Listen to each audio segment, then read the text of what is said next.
जय श्री कृष्ण, राधा कृष्ण, जय श्री राम।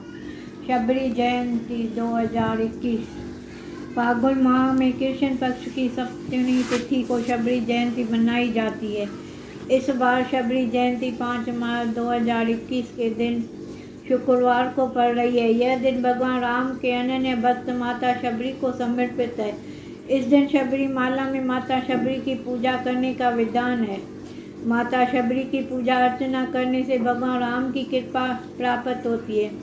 प्रभु श्री राम ने अपनी भक्त शबरी की भक्ति को पूर्ण करने के लिए उनके जूठे बेर खाए थे। रामायण, रामचरितमानस आदि में शबरी के कथा का उल्लेख मिलता है। इस दिन माता शबरी की स्मृति यात्रा निकाली जाती है। लोग रामायण का पाठ आदि कराते हैं। तो चलिए जानते हैं शबरी जयंती का शुभ मुहूर्त।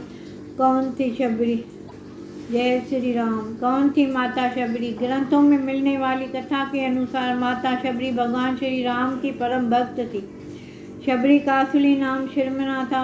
ये बील समुदाय के शबर जाति से संबंध रखती थी। इसी कारण कालांतर में उसका नाम शबरी हुआ।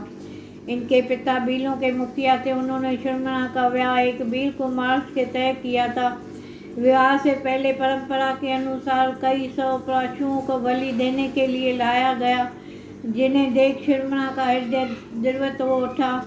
यह कैसी परंपरा है जिसके कारण बेजुबान और निर्दोष जानवरों की हत्या की जाती है? इसी कारण वह शबरी अपने विवाह से एक दिन पूरे दिवस पूरन भाग गई। दंडकारण्य वन में पहुंच गई। दंडकारण्य वन में मातंग ऋषि की तपस्या किया करते थे। शिरमना उनकी सेवा करना चाहती थी, परंतु वह बील जाति से थी, जिसके कारण उन्हें लगता था कि उन्हें सेवा करने का अवसर नहीं मिलेगा। लेकिन इसके बाद भी वे चुपचाप प्रातः जल्दी उठकर आश्रम से नदी तक का रास्ते से सारे कंकड़ और कांटों को चुनकर पूरे रास्ते को भली भांति साफ कर दिया करती थी और रास्ते में बालू बिछा देती थी। एक दिन शबरी यह सब कार्य कर रही थी तो ऋषि श्रेष्ठ ने उन्हें देख लिया। वे शबरी की सेवा भावना से अत्यंत प्रसन्न हुए। उन्होंने अपनी आश्रम में शरण दे दी।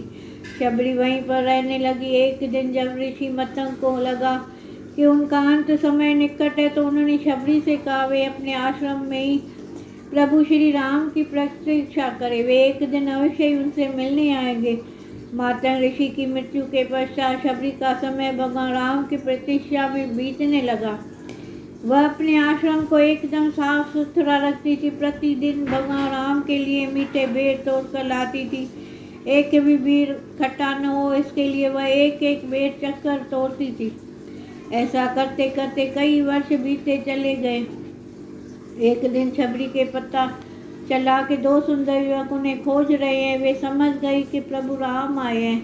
अब तक उनका शरीर बहुत वृद्ध हो गया था, परंतु अपने प्रभु राम के आने की खबर सुनते ही उसमें चुस्ती आ गई और वह दौड़ती हुई अपने प्रभु राम के पास पहुंची और उन्हें घर लेकर आई। उनके पाँव को धोकर बिठाया।